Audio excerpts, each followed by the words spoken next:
ආයිබෝවන් සියලු දෙනාම අද අපි කතා කරන්නේ 11 ශ්‍රේණියේ 10 වන පාඩම.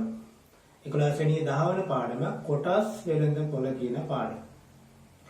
හරි ළමයි බලමු අපි මේ පාඩමේදී මෙන්න මේ කොටස් වෙළඳපොළ කියන්නේ මොකක්ද? ඒ වගේම මේ කොටස් වෙළඳපොළ මගින් කරන ගනුදෙනු, ඒ සම්බන්ධ ගැටලු, අන්නේ ගැටලු විසඳන ආකාරය වගේම ඔය ලාභාංශය හොයන ඒ වගේ විභාග ගැටලු විසඳන ආකාරය කරන්නේ කොහොමද කියලා බලමු. හරි එහෙනම් අපි පාඩමට යමු.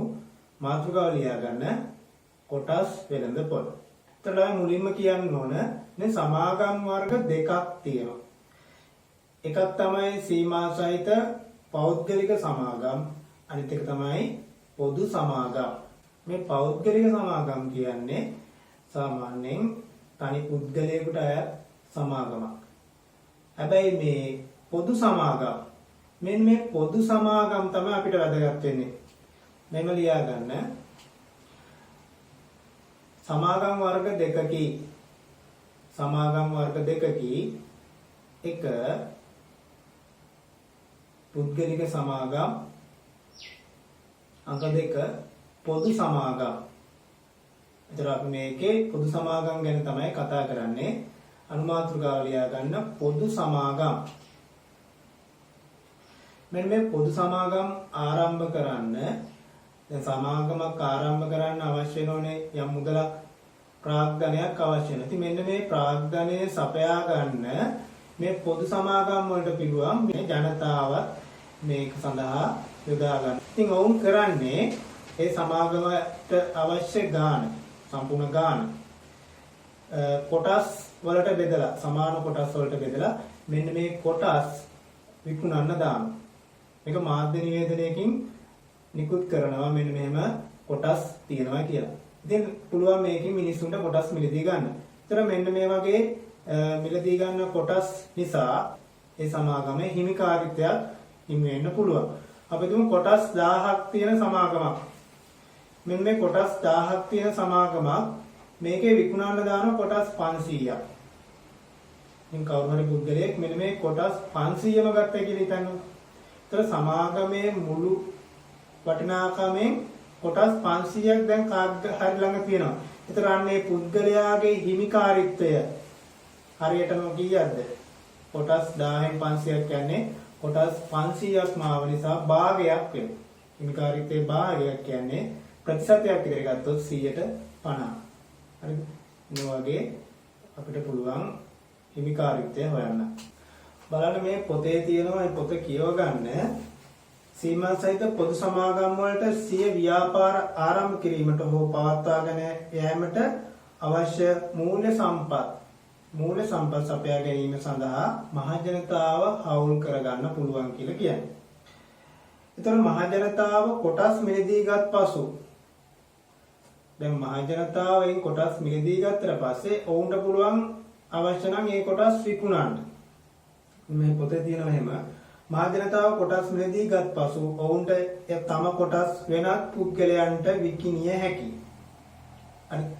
මේ වගේ කොටස් වෙනත් පුද්ගලයන්ට විකුණන්න පුළුවන්. ඒතර මෙන්න මේ වගේ කොටස් මිලදී ගැනීම, විකිණීම, ඒ වගේ ගනුදෙනු වෙන ස්ථානෙට තමයි කියන්නේ කොටස් වෙළඳපොළ කියලා. ඒතකොට මෙන්න මේ පොතේ තියෙනවා.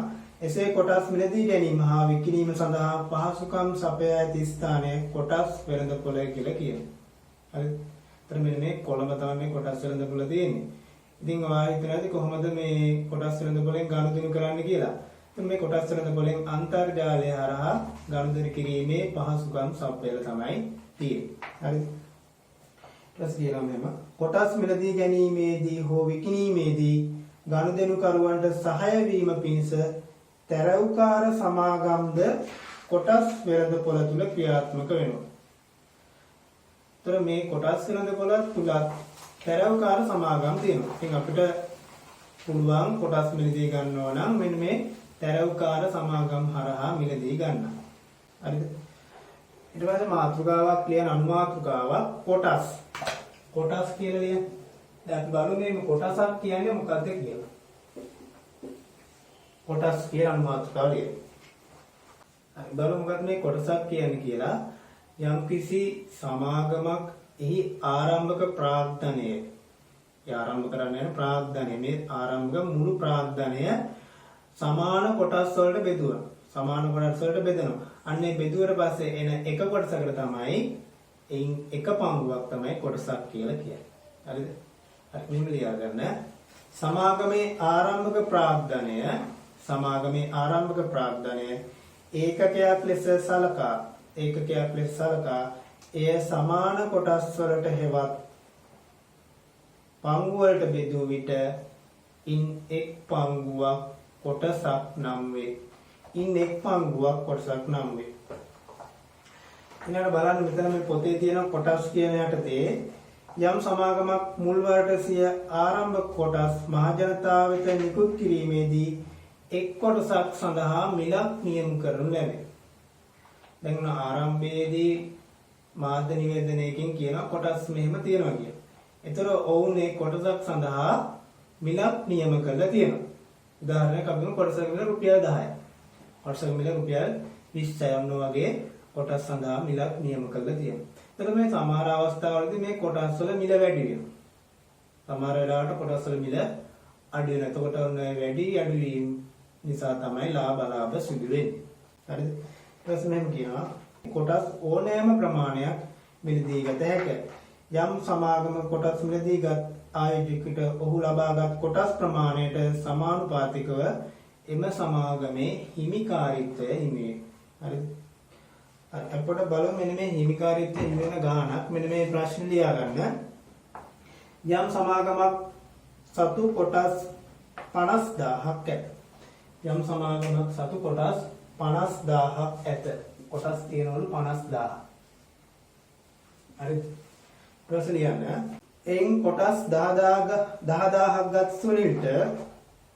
එයින් කොටස් 10000ක් ගත් සුනිල්ට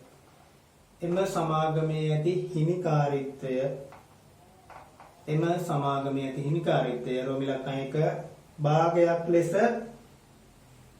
රෝමිලකන් 2 ප්‍රතිශතයක් ලෙස දක්වන්න.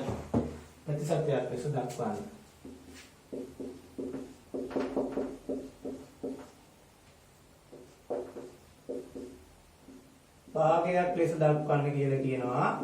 ඊළඟට කියනවා ප්‍රතිශතයක් ලෙස දක්වන්න.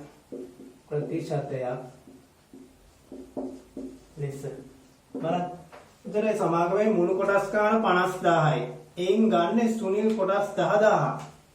එහෙමනම් ඔහුගේ හිමිකාරීත්වය කියන්නේ භාගයක් ලෙස ලිව්වොත් මුළු කොටස් ගණන තමයි යට එන්නේ. මුළු කොටස් ගණනෙන් ඔහුට හිමි වුණු කොටස් ගණන 10000.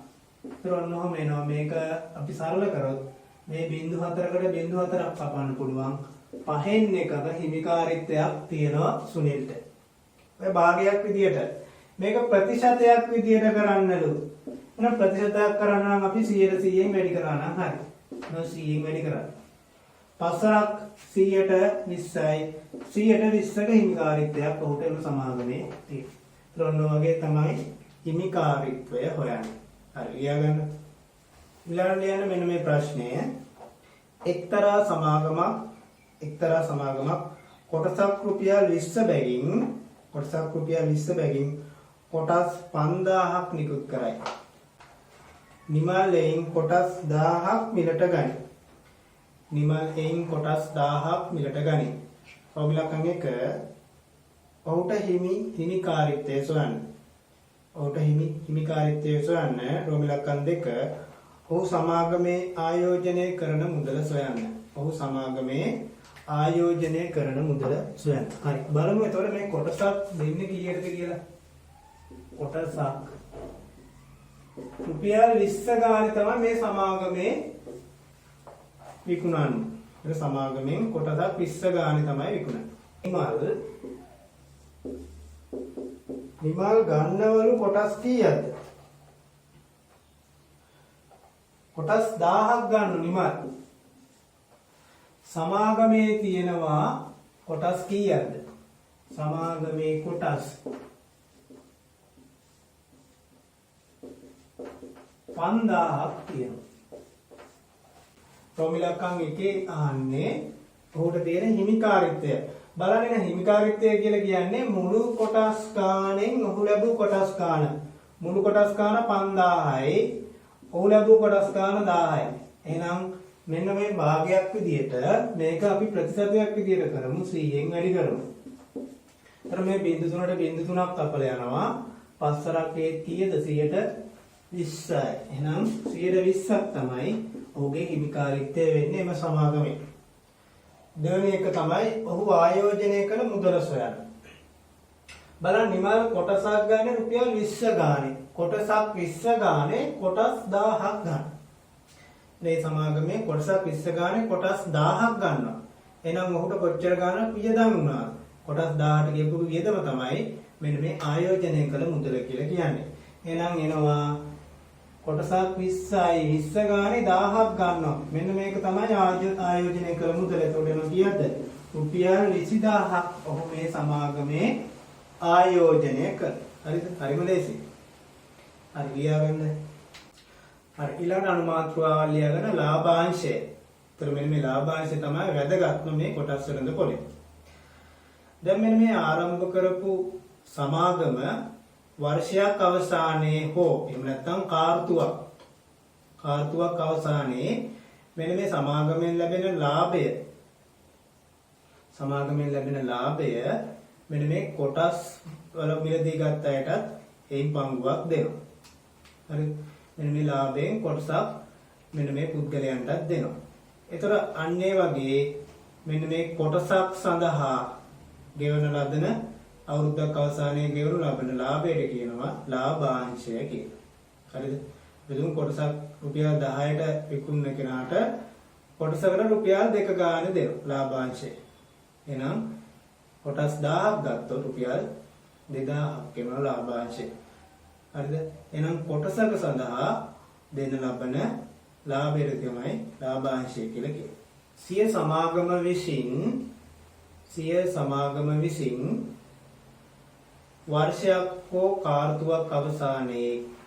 වර්ෂයක් හෝ කාර්තුවක් අවසානයේ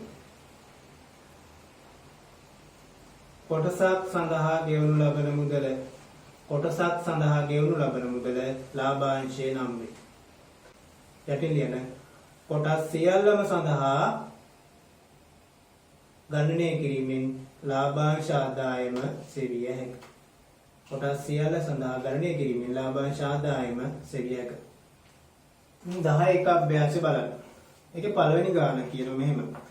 ආයෝජකයෙක් සසරි ඇඟලුම් සමාගමේ කොටසක් රුපියල් 25 බැගින් කොටස් 1000ක් මිලදී ගන්න. කොටසක් ගන්න රුපියල් 25 ගානේ කොටස් කීයක්ද? කොටස් 1000ක් මිලදී ගන්න. බලන්න රෝමිලක්කම එක. ඔහු ආයෝජනය කළ මුදල කීයද කියලා අහන්න. ඒතර අපි කලින් මේ වගේ ගානක් කරා. හරිද? අපි මේ කරන්නේ 11 අභ්‍යාසය. ඒක පළවෙනි ප්‍රශ්න. ආයෝජනය කළ මුදල අහන්නේ. ඒ කියන්නේ ඔහුට වැය වුණු මුදල. ඔක තමයි ආයෝජනය කළ මුදල කියලා කියන්නේ. බලන්න එයා එක කොටසක් ගන්න කීය ගානේද? රුපියල් 25 ගානේ ගන්නෙ. 25 ගානේ කොටස් කීයක් ගන්නවද? 25 ගාන කොටස් 1000ක් ගන්නවා. එහෙනම් ආයෝජනය කළ මුදල හොයන්න 25000න් වැඩි කරන්න. එතකොට වෙනවා රුපියල් 25000ක්. එහෙනම් මෙන්න මේ ඔහු ආයෝජනය කරන රුපියල් 25000ක් මොන ආයතනයේද? සසරි ඇඟලුම් සමාගම. හරිද? රෝමිලකන් 2 මේකේ 1 මේකේ 2. රෝමිලකන් 2 බලන්න. සමාගමේ වාර්ෂික ලාභාංශ ලෙස කොටසකට රුපියල් 4ක් ගෙවයි. හරි. ඔන්න අවුරුද්දක් අවසානයේ එක කොටසකට රුපියල් 4ක් සමාගමෙන් ගෙවනවා. ඒක ඔක තමයි ලාභාංශය කියලා කියන්නේ. හරිද? එක කොටසකට ලාභාංශ රුපියල් 4යි. ආයෝජකයාගේ වාර්ෂික ලාභාංශ ආදායම. ତොර වාර්ෂික ලාභාංශ ආදායම කියන්නේ කොටස් සියල්ලගෙන්ම ලැබෙන ආදායම. එක කොටසකින් කීයක් ලැබෙනවද ආදායම? රුපියල් 4ක්. එහෙනම් එක කොටසකින් රුපියල් 4ක් නම් ලාභාංශ ආදායම. ඒ කියන්නේ කොටස් සියල්ලගේම ආදායම තමයි ලාභාංශ ආදායම කියලා කියන්නේ. දැන් මෙතන පටලවන සමහර ළමයින්ට ලාභාංශ ආදායම කියන්නේ එක කොටසකින් ලැබෙන ආදායම නෙවෙයි අපිට ඕන කොටස් ඔක්කොගෙම ලැබෙන ආදායම. කොටස් සියල්ලෙහිම ආදායම.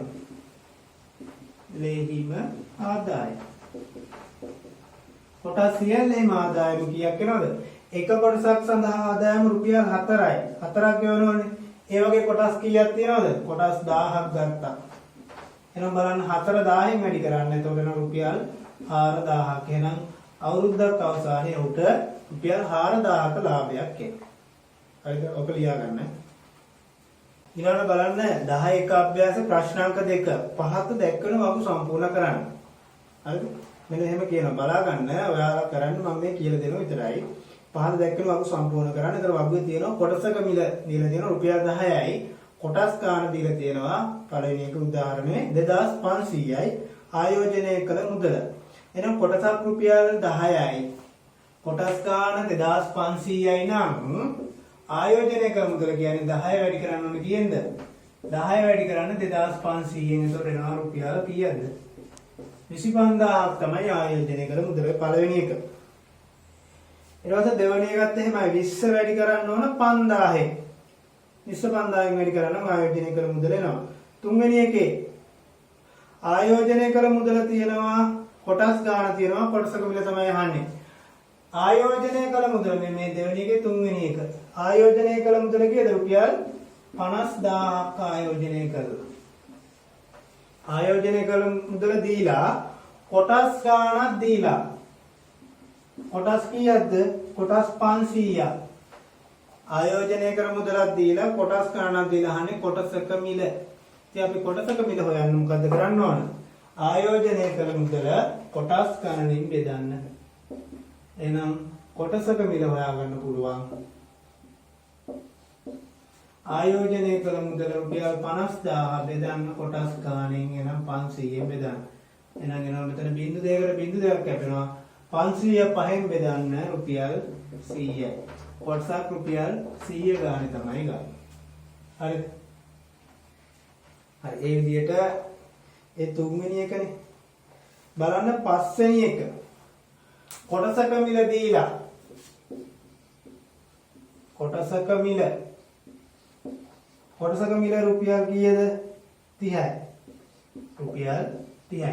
කොටසක මිල රුපියල් 30යි. ආයෝජනය කළ මුදල දීලා. ආයෝජනය කළ මුදල කීයක් දීලාද? රුපියල් 30000යි. හොයන්න ඕන කොටස් ගණන.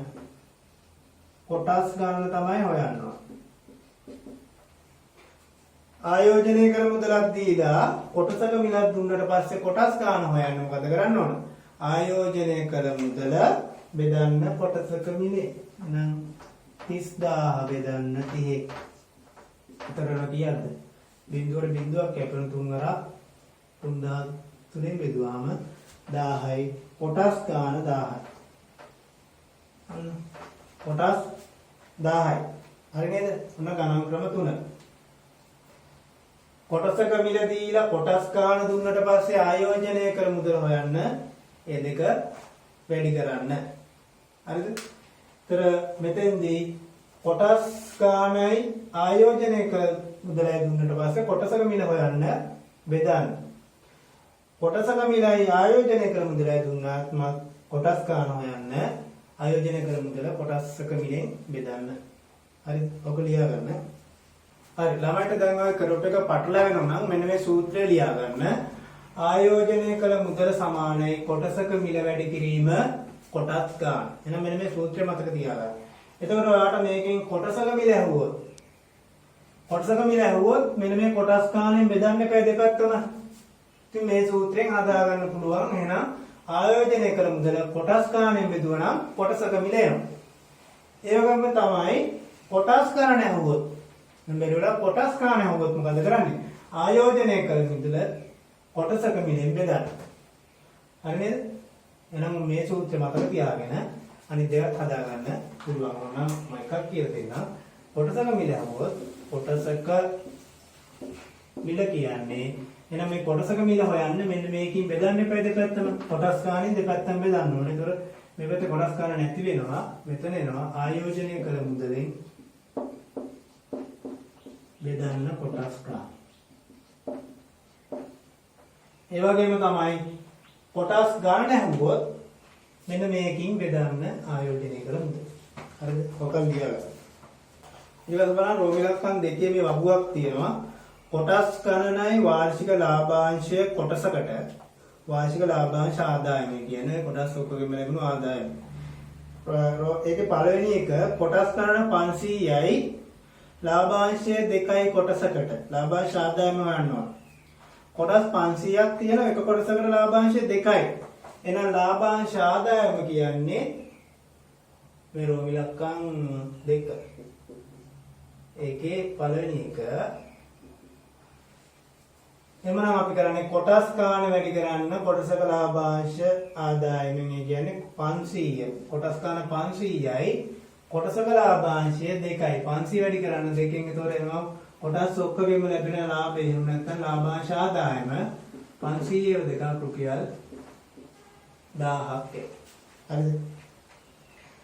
ඒ වගේම ඒකේ දෙකත් ඒ විදිහට 13.5න් වැඩි කරා නම් හරි. ඊළඟ බලන්න තුන්වෙනි එක ලාභාංශ ආදායම දීලා වාර්ෂික ලාභාංශ කොටසකට දීලා කොටස් ගන්න තමයි අහන්නේ. ඒතර එතෙන්දී අර කලින් වගේම තමයි ගත කරන්න ඕන. ලාභාංශ ආදායම කොටසක ලාභාංශයෙන් බෙදන්න. හරිද? ලාභාංශ ආදායම කොටසක ලාභාංශයෙන් බෙදන්න. ඒතර එන්නේ කීයද? මේ තුන්වෙනි එක 50000 බෙදන්න කීයෙන්ද කොටසක ලාභාංශය 5න් 50000 5න් බෙදන්න. එතකොට එනවා කොටස් ගණන කොටස් කීයද? කොටස් 1000ක්. ඔන්න තුන්වෙනි එක. ඊට අපි නැවත පස්වෙනි එකට යනවා. පස්වෙනි එකේ කොටස් ගණන දීලා ලාභාංශ ආදායම තමයි හොයන්න ඕන. වාර්ෂික ලාභාංශ ආදායම දීලා කොටසක ලාභාංශ ආදායම තමයි හොයන්නේ. පස්වෙනි එකේ එහෙනම් කොටසක ලාභාංශ ආදායම හොයන්නේ මුළු ලාභාංශ ආදායම කියන්නේ 80000 8000 බෙදන්න කොටස් ගණනින්. කොටස් ගණනින් බෙදන්න කොටස් කීයද? 2000යි. ඒතර මේ බිංදු තුන කපල යනවා දෙවරක් 4යි. රුපියල් 4ක් තමයි කොටසක ලාභාංශය. හරිද? right. ඔක ලියා ගන්න. හරි. මේකෙත් පටලැවෙන ළමයින්ට මෙන්න මේ සූත්‍රය මතක තියාගන්න. කොටස් සියල්ලෙහිම ලැබෙන ලාභාංශ ආදායම සමානයි කොටසක ලාභාංශය වැඩි කිරීම කොටස් ගන්න. මෙබ කොටස් සියල්ලෙහිම ලාභාංශ ආදායම සමානයි කොටසක ලාභාංශ වැඩි කිරීම කොටස් ගන්න. ඒ කියන්නේ කොටසකින් ලැබෙන ලාභය කොටස් ගාණින් වැඩි කරාමනේ කොටස් සියල්ලෙහිම ලාභාංශයනේ. හරිද? ඒතර මේක හොයන්න આવොත් මෙහෙම ගන්න පුළුවන්. ඊට පස්සේ කොටසක ලාභාංශය අහුවොත් කොටසක ලාභාංශය කියන්නේ මේක නැති වෙන්න බෑ. එහෙනම් මේ කොටස් ගාණින් බෙදන්න ඕන. එහෙනම් කොටස් සියල්ලේම ලාභාංශ ආදායම කොටස් ගාණින් බෙදන්න. ඒතර කොටසක ලාභාංශය එනවා. කොටස් ගාණ ඇහුවොත් මේක නැති වෙන්න බෑ. අර පැත්ත කොටස් ගාණ ඉතුරු වෙන්න නම් කොටසක ලාභාංශයෙන් බෙදෙන්න ඕනේ. එහෙනම් මේ පැත්තත් කොටසක ලාභාංශයෙන් බෙදන්න. එහෙනම් කොටස් ගාණ සමානයි කොටස් සියල්ලේම ලාභාංශ ආදායම කොටසක ලාභාංශයෙන් බෙදන්න. ඒතර මේක මතක තියාගෙන අනිත් ඒවා හදාගන්න පුළුවන්. හරි ඔක ලියා ගන්න. හරි ළමයන් බලන්න ප්‍රශ්නාංක 3යි. මා අභ්‍යාසක ප්‍රශ්නාංක 3. මෙන්න මෙහෙම කියනවා. සීමා සහිත පොදු සමාගමක් සිය ප්‍රාග්ධනය රැස් කර ගැනීම සඳහා කොටසක් රුපියල් 25ක් වූ කොටස් කීයක්ද මෙතන? ලක්ෂ 100ක්. ලක්ෂ 100ක් මහජනතාව වෙත නිකුත් කරයි. එම කොටස් සඳහා වාර්ෂික ලාභාංශය කොටසකට රුපියල් 5යි. කොටසකට රුපියල් කීයක්ද ලාභාංශය? කොටසකට රුපියල් 5යි. හරි. එම සමාගමේ ආයෝජනය සඳහා ඉදිරිපත් වන සුජීව සමාගමේ කොටස් 50000ක් මිලට ගන්න. දැන් සුජීව කොටස් 50000ක් මිලට ගන්න බලන්න රෝම ඉලක්ක 1 සමාගමේ ප්‍රාග්ධනය සොයන්න. දැන් සමාගමේ ප්‍රාග්ධනය හොයන. ඒ කියන්නේ සමාගම ආරම්භ කරන්න අවශ්‍ය වෙන මුළු මුදල් තමයි සමාගමේ ප්‍රාග්ධනය කියලා කියන්නේ. මෙන්න ප්‍රශ්නාංක 3 රෝම ඉලක්කම් 1. බලන්න මේ සමාගමේ මුළු කොටස් ගන්න කීයද කියලා ලක්ෂ 100ක් නේ. මුළු කොටස් ගන්න ලක්ෂ 100යි. ඉතින් කොටසක් කීය ගන්නද විකුණන්නේ? කොටස් බෙදලා තියෙන කොටසක් රුපියල් 25 ගන්න. එහෙනම් ප්‍රාග්ධනය කියලා කියන්නේ මෙන්න මේ මුළු කොටස් ගන්න වැඩි කරන්න මුළු කොටස් ගන්න වැඩි කරන්න කීයෙන්ද? කොටසක මිලෙන් රුපියල් 25න් වැඩි කරන්න. එතන මෙන්න මේ මුළු කොටස් ඔක්කොම 25 ගානේ විකුණුනට පස්සේ ලැබෙන ඔක්කොම මුදල තමයි ප්‍රාග්ධනය කියලා කියන්නේ. හරි. එහෙනම් බලන්න මෙතන යන බිංදු 7ක් එන 2 4 6 7යි 25 වැඩි කිරීම ලක්ෂ 100 කියන්නේ සමානයි රුපියල් 25යි බිංදු 7ක් එනවා. 25යි බිංදු 5යි 6යි 7යි ලක්ෂ 2500ක් තමයි මෙන්න මේ සමාගමේ මුළු ප්‍රාග්ධනය. හරිද? ඊපස්සේ රෝම ඉලක්කම් 2 සුජීව සමාගමේ ආයෝජනය කරන මුදල. සුජීව මේකේ සියලුම කොටස් මිලදී ගන්න නැහනේ. ඔහු කොටස් ගන්නේ 50000ක්. එහෙනම් අපි සුජීව ආයෝජනය කරන මුදල කියන්නේ සුජීවට ඔන්න කොටස් ටික ගන්න වැය වෙච්ච මුදල. ඔහු කොටස් ගන්නවා 50000ක්. කොටස් 50000ක් ගන්නේ කොටසක් රුපියල් 25 ගානේ තමයි ගන්නේ. නම් 50000 25න් වැඩි කරොත් තමයි මෙන්න මෙයාගේ කොටස් වල ආයෝජනය කරන මුදල හොයාගන්න පුළුවන්. ඒතර මෙතන බලන්න 25 5න් වැඩි කරනවා. මම 25 5න් වැඩි කරාම 125යි. තව තියෙනවා බිංදු 4ක්. ඔන්න ඔය ගාන තමයි සමානයි රුපියල් කියලා දාන්න 1,20,000ක් ඔහු සමාගමේ ආයෝජනය කරනවා. හරිද? තේරුණාද? ඒ කියන්නේ ඔහු කොටස් මිලදී ගන්න වැය කරන මුදල තමයි ඔය ආයෝජනය කරන මුදල කියලා කියන්නේ. හරි. ඊපස්සේ රෝම ඉලක්කම් 3 කොටස් ආයෝජනයෙන් සුජීවට වාර්ෂිකව ලැබෙන ලාභාංශය. නම් මෙන්න මේ කොටස් වලින් ඔහුට ලැබෙන ලාභාංශය තමයි අහන්නේ. ඒ කොටස් ඔක්කොගෙම ලැබෙන ලාභය තමයි ඔය ලාභාංශය කියන්නේ. බලන්න මේ එක කොටසකට කීයක් දෙනවද? පොතේ බලන්න කියවලා කොටසකට රුපියල් 5ක් දෙනවලු. අවුරුද්දක් අවසානයේ කොටසකට 5ක් දෙනවා. ඉතින් ඔහු කොටස් කීයක් ගත්තද? 50000. එහෙනම් ඔහුගේ ලාභාංශ ආදායම කියන්නේ 50000 වැඩි කරන්න ඕන. ලාභාංශ ආදායම 50000 වැඩි කරන්න කීයෙන්ද? කොටසකට ලැබෙන ගාණින් කොටසකට ලැබෙනවා රුපියල් 5ක්. එහෙනම් 50000 5න් වැඩි කරන්න 5 25යි 0.4ක් එනවා. එද කියන්නේ කීයද? 2,50,000 ඔහුට ලැබෙනවා. සමානයි මෙතෙන්ද තව බිංදුවක් එන්න ඕන. බිංදු 4ක් 12,50,000ක් එන්නේ. රෝමිලක්කම් දෙකට 12,50,000. sorry. මේකේ ඔහුගේ ලාභාංශ ආදායම 2,50,000. එන අවුරුද්දකට 2,50,000ක් ලැබෙනවා. හරිද? ප්‍රශ්න අංක 4 සුජීවගේ වාර්ෂික ලාභාංශය ඔහු යෙදූ මුදලෙන් කවර ප්‍රතිශතයක්ද කියලා අහන්න. අංක 4 ඔහුගේ වාර්ෂික ලාභාංශය අපි හොයාගත්ත මේ කීයද? 2,50,000යි. ඔහු යෙදූ මුදල රෝම ඉලක්කම් 2කින් තමයි යෙදූ මුදල මෙන්න ආයෝජනය කළ මුදල කීයද? 12,50,000. එමනම් යෙදූ මුදලෙන් ලාභාංශය ප්‍රතිශතය තමයි අහන්නේ. එහෙමනම් යටට එන්න ඕනේ යෙදූ මුදල 12,50,000 උඩට එන්න ඕනේ කීයක්ද? ලාභාංශ ආදායම 2,50,000. හරි දැන් මෙන්න මේක ප්‍රතිශතයක් කරන්න නෑ sorry. ඔව් ප්‍රතිශතයක් කරන්න ඕනේ නම් මොකද කරන්නේ? 100න් වැඩි කරන්න. මේ භාගයක් විදියටනේ යෙදූ මුදලෙන් ලාභාංශය. යෙදූ මුදල යටට එනවා ලාභාංශය උඩට එනවා. ඒ භාගයක් විදියට මේක ප්‍රතිශතයක් කරන්න 100න් වැඩි කරන්න. දැන් බලමු කැපෙන ඒවා. බිංදු 4කට මෙතන බිංදු 4ක්ම කපලා යනවා. දැන් පුළුවන් මේ දෙන 25න් කපන්න.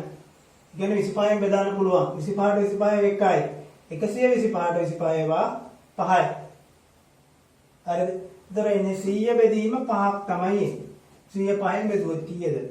20ක් එනවා. 100ට 20ක් තමයි ඔය කියන ප්‍රතිශතය. හරිද? ඊළඟට බලන්න ප්‍රශ්න අංක 4 වාර්ෂික ලාභාංශය කොටසකට රුපියල් 3 බැගින් ගෙවන සමාගමක යම් කොටස් ගණනක් කොටසක් රුපියල් 20 බැගින් මහේල මිලදී ගන්න. හරිද? එයා මිලදී ගන්න කොටස් ගන්න දීලා නැහැ. කොටසක් රුපියල් 20 ගානේ තමයි මිලදී ගන්න. ඒතර කොටසකට ලැබෙන ලාභාංශ ආදායමක් දීලා රුපියල් 3යි. ඔහු එම ආයෝජනයෙන් වර්ෂයේ අවසානයේදී රුපියල් 12,000ක ලාභාංශ ආදායමක් ලැබිය. එහෙනම් මේ කොටස් ඔක්කොගෙම ලැබිච්ච ආදායම රුපියල් 12,000යි ඒකක් දීලා තියෙන්නේ. රෝමිලකම් එක සමාගමේ මහේල සතු කොටස් ගාන තමයි අහන්නේ.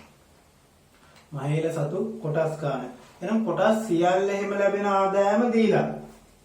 කොටස් සියල්ලෙහිම ලැබෙන ආදායම. දැන් අර මම කලින් කියපු සූත්‍රයෙන් ගන්න පුළුවන්. හරි කොටස් සියල්ලෙම ආදායම කියන්නේ ලාභාංශ ආදායමනේ. ඒක දීලා කොටසක ලැබෙන ආදායමක් දීලා රුපියල් 3යි. එහෙනම් කොටස් ගාන හොයන්න පුළුවන්. කොටස් ගණන. කොටස් සියල්ලගෙන්ම ලැබෙන ආදායම බෙදන්න කොටසකින් ලැබෙන ආදායමෙන්. කොටස් සියල්ලෙහිම ලැබෙන ආදායම දීලා තියෙන 12000. එහෙනම් 12000 බෙදන්න කොටසකින් ලැබෙන ආදායම 3යි. 12000 3ෙන් බෙදන්න. මේ 3ෙන් කැපෙන 3 වරක් එකයි 3 වරක් 4යි රුපියල් 4000ක් එන. ඔන්න කොටස් 4000ක් තියෙනවා. හරිද? ප්‍රශ්නාංක 2. කොටස් මිලදී ගැනීම සඳහා මහේල ආයෝජනය කළ මුදල. එතකොට කොටසක් ගන්න රුපියල් 20 බැගින්නේ. කොටසක් 20 ගානේ ගන්නව කොටස් කීයක්ද? අපි දැන් හෙව්ව කොටස් 4000. එහෙමනම් මෙන්න මේ කොටස් 4000ට යන වියදම තමයි ආයෝජනය කළ මුදල කියලා කියන්නේ. එහෙනම් රෝමිලකම් 2 ආයෝජනය කළ මුදල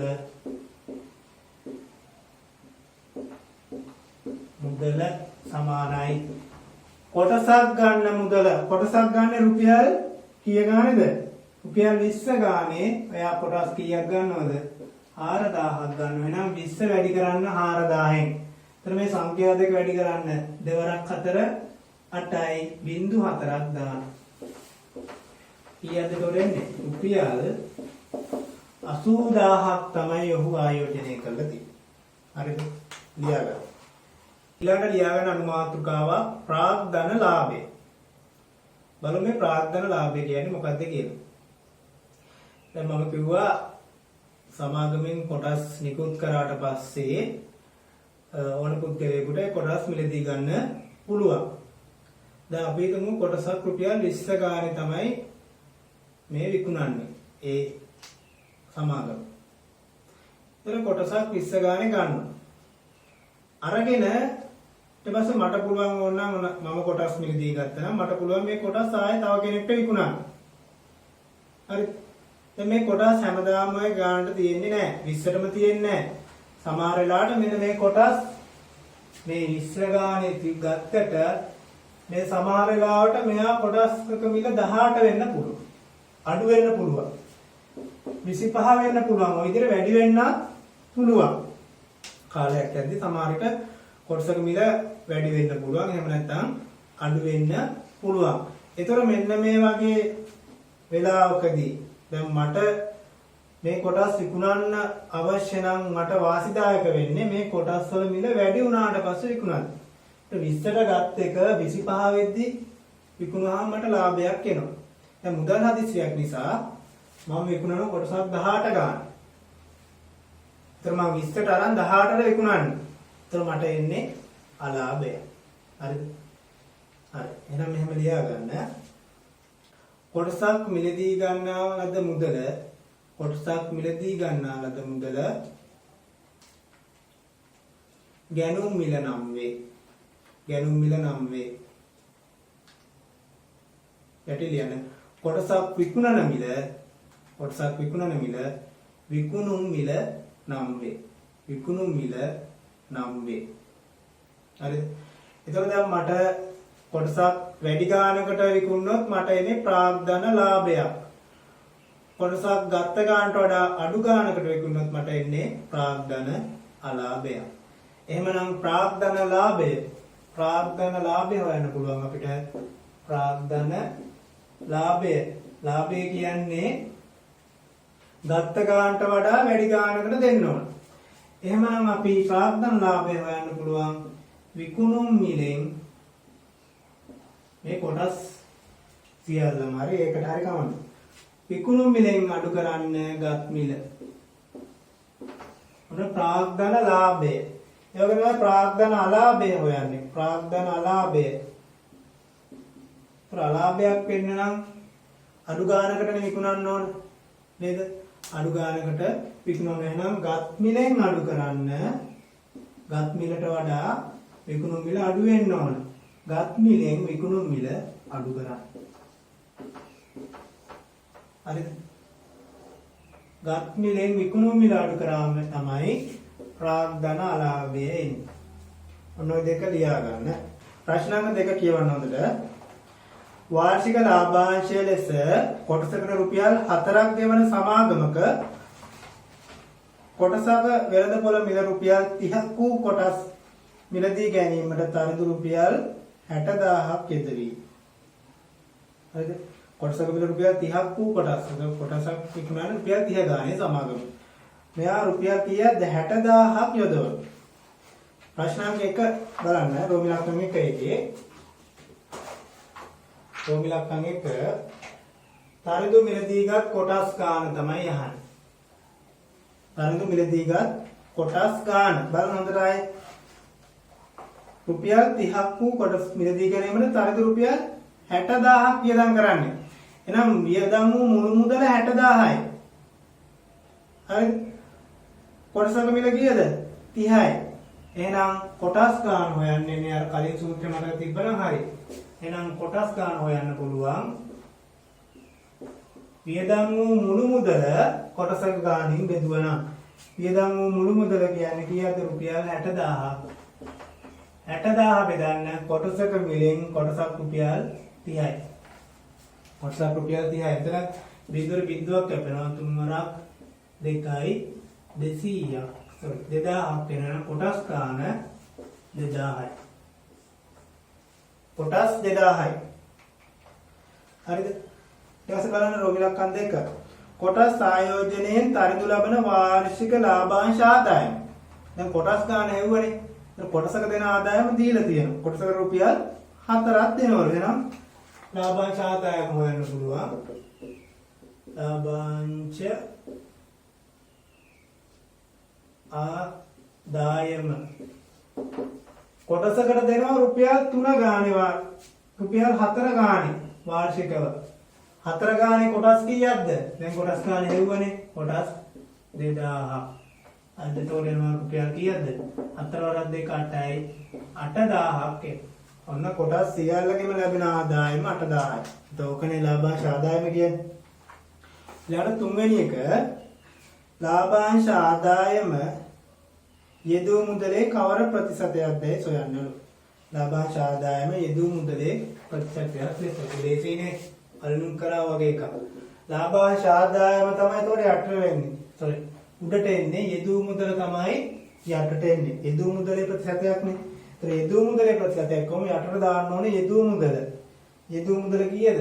දැන් දීලා තියෙනවා රුපියල් 60000ක් තමයි දීලා තියෙන්නේ. මේ යෙදූ මුදල 60000යි ආදායම 8000යි. එහෙනම් 8000 උඩට එන්නේ ප්‍රතිශතයක් කරන්න ඕනේ. ඉතින් 100ෙන් වැඩි කරනවා. හරිද? 100ට 100ෙන් වැඩි කරන්න. එතකොට මෙතන බිංදු 3කට බිංදු 3ක් කැපෙනවා. මෙතන තව බිංදුවකට තව බිංදුවක් කැපෙනවා. ඊට පස්සේ මෙතන තියෙන 8 වරක් 10 80යි. 80 බෙදන්න 6ෙන් මේ තව පොඩක් කපන්න පුළුවන්. 40 දෙකෙන් බෙදන්න පුළුවන්. 40 බෙදන්න 3ෙන් 40 3ෙන් බෙදා. දශම ගානක් එන්නේ. 13.3ක් තමයි ප්‍රතිශතය එන්නේ. හරියට බෙදෙන්නේ දශම ගානක් එන්නේ. හරිද? ලියා ගන්න. ඊළඟට බලන්න ප්‍රශ්න අංක 3. රමේෂ් එක්තරා සමාගමක කොටසක වෙළඳපොළ මිල රුපියල් 40ක්ව තිබියදී කොටස් 5000ක් මිලදී ගත්තේය. එම කොටසක වෙළඳපොළ මිල රුපියල් 50ක් වූ අවස්ථාවේදී සමාගමේ ඌ සතුව තිබූ කොටස් සියල්ල විකුණා දමන ලද. හරි. ਉਹ කොටස් රුපියල් 40 ගානේ කොටස් 5000ක් මිලට ගන්න. ඒතර මෙන්න මේක කොටසක මිල රුපියල් 50ක් වුණා. ඒ කියන්නේ වැඩි වුණ වෙලාවට මෙයා කොටස් ඔක්කොම විකුණලා දානවා. ඒතර බැලුවාම තේරෙනවා මේකෙන් යාට වෙන්නේ මොකද්ද? ප්‍රාග්ධන ලාභයක්. ගත් මිලට වඩා වැඩි මිලකට තමයි විකුණන්නේ. හරිද? දැන් බලමු ප්‍රශ්නය. ප්‍රොබ්ලම් එකක් 1. කොටස් විකිණීමේදී රමේෂ් එක් කොටසකින් ලැබූ ප්‍රාග්ධන ලාභය. එක කොටසකින් ලැබූ ප්‍රාග්ධන ලාභය. එහෙනම් ප්‍රාග්ධන ලාභය මේ එක කොටසකින්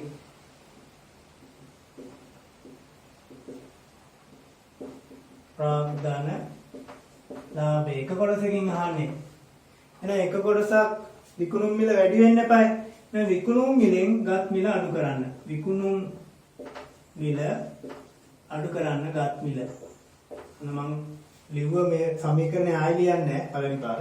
විකුණුම් මිල විකුණන්නේ කීයද 50 ගානේ ගන්නේ 40 ගානේ නම් 50න් 40ක් අඩු කරන්න රුපියල් 10යි. එක කොටසක ප්‍රාග්ධන ලාභය රුපියල් 10යි. එක කොටසකින් 10ක් තියෙනවා. ඒ 50 40ට අරගෙන 50ට විකුණන. හරි. ඊට පස්සේ බලන්න ප්‍රෝමිලක්කන් දෙක කොටස් සියල්ල විකිණීමෙන් ලබන ප්‍රාග්ධන ලාභ. කොටස් සියල්ලම එක කොටසකින් ප්‍රාග්ධන ලාභය 10යි නම් කොටස් ඔක්කොම කීයක් අරගෙනද? කොටස් 5000ක් මිලට ගත්තා.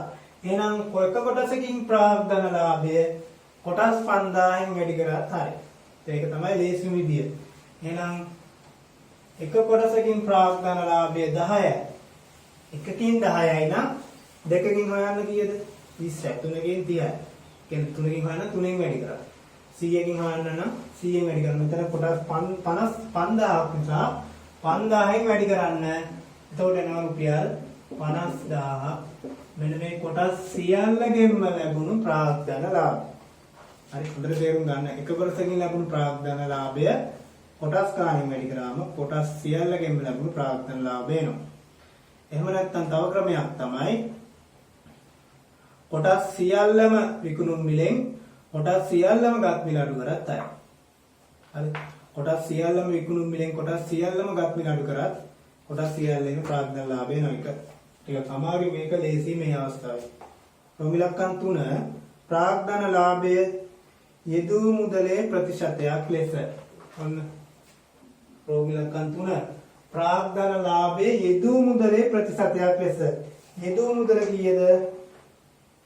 යෙදූ මුදල දීලා නෑ අපි යෙදූ මුදල හොයා ගන්න ඕන ඔක්කොටම ගන්න. හරිද? යෙදූ මුදල හොයා ගන්න.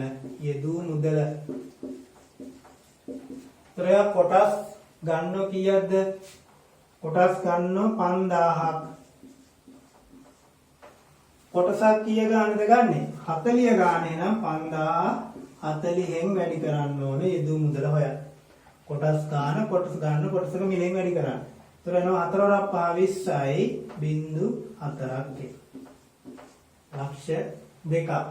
එහෙනම් දැන් අපිට හොයන්න පුළුවන් ප්‍රතිශතයක් ලෙස යෙදූ මුදලේ ප්‍රතිශතයක් ගැන යෙදූ මුදල යටට එන්නේ. යෙදූ මුදල යටට උඩට එන්නේ ප්‍රාග්ධන ලාභය. ප්‍රාග්ධන ලාභය ආව කීයද? 50000ක්. වැඩි කරන්න ප්‍රතිශතයක් ඉඳ 100. දැන් ඔක සුළු කරන්න මෙතන 0.4කට 0.4ක් කපලා යනවා. මෙතන තව බිංදුවකට තව බිංදුවක් කැපෙනවා. දෙකෙන් කපන්න පුළුවන් දෙවරක් 1යි 10ට දෙවරක් 5යි. 5 වැඩි කිරීම 5 කියන්නේ 25යි. 100ට 25යි. ප්‍රතිශතය 100ට 25යි. හරි ලියා ගන්න.